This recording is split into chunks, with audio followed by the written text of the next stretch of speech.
क्या अचानक vice chairman को बुलाना आपकी आपसी फूट को जाहिर करवाना चाहते हैं या लड़ाई करवाना चाहते हैं राजनीतिक, क्या मान के चलिए? हो सकता है ये चीज़ें तो इस तरह की जब चीज़ हो जाती है, आप मान लो वाइस चेयरमैन को नगर पालिका में बुला लिया गया और उसको तो आपने अपनी कानूनी प्रक्रिया पूरी की नहीं, उसके पहले बुलाना और उसको पद का दिया नहीं जाना और फिर आपको कि आप कहें तो चेयरमैन का तो कोई रोल ही नहीं है इसमें।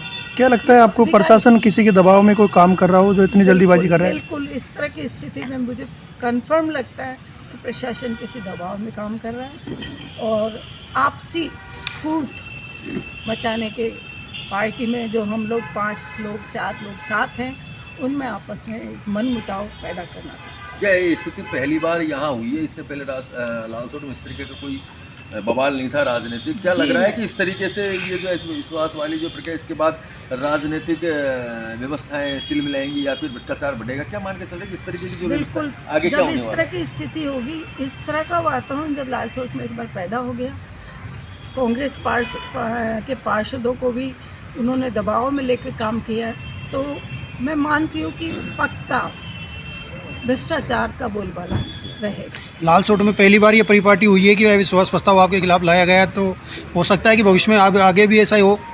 जी, पूरी उम्मीद है कि एक बार जब प्रक्रिया हमारे राजस्थान में लालसोट नगर पालिका में पहली बार इस तरह का प्रस्ताव आया है और एक बार परिपाटी चालू हो जाती है तो आप मानिए इस तरह की आती है, क्योंकि दौसा में भी इस तरह का होता है, शायद वही चीज़ें यहाँ भी आएंगी। पार्षदों के ऊपर कोई दबाव है जो कोई ऐसा मतलब या कोई प्रलोभन दिया गया है जिसको लेकर पार्षद? जी, दबाव तो पूरा है, बिना दबाव के इतना एक तरफा नहीं जा सकता। मैडम, पूर्व राजस्थान में आप एक सिंगल सामान्य की महिला पार्षद के बाद चेयरमैन बनी है, पहली हो और एक ही हो अभी।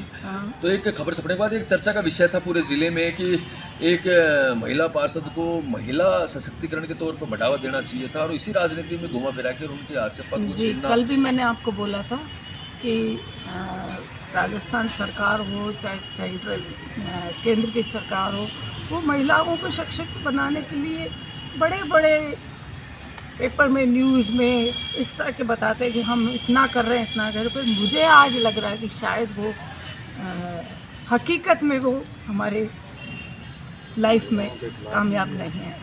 तो आगे की क्या रणनीति रहेगी? आप क्या कानूनी प्रक्रिया? कोर्ट की शरण लेना चाहूँगी, कोर्ट जो प्रक्रिया करता है उसके ऊपर किस तरीके से? मुझे विश्वास है, मुझे कोर्ट पर विश्वास है कि वो मेरी जो भी मेरी समस्या है, जो भी मेरे कानूनन जो मैं रिट लगाऊंगी उस पर वो कार्रवाई करें। भी सोचते हैं धर्म की बात करते हैं इस चीज़ की, लेकिन आपको शायद एक महसूस भी होगा कि एक जनरल महिला ब्राह्मण समाज से राजस्थान के अंदर है, पूरे राजस्थान के अंदर एक ही नगर पालिका के चेयरमैन है जनरल ब्राह्मण, उसके बाद में भी इस तरह से होती है, तो आप मानिए जनरल के साथ में आगे क्या हो सकता है। किसके पीछे हो सकता है? किसी और या कोई मतलब अदर कोई कम्युनिटी है या फिर कोई राजनीतिक दबाव है? या राजनीतिक दबाव तो है ही, क्योंकि गवर्नमेंट बदली है तो राजनीतिक दबाव तो है ही। उसके अलावा जो भ्रष्टाचार का बोलबाला हमारे टाइम पे बनाना चाहते थे, हमें दबाव देके करवाना चाहते थे, उनका हाथ इसमें। Thank you.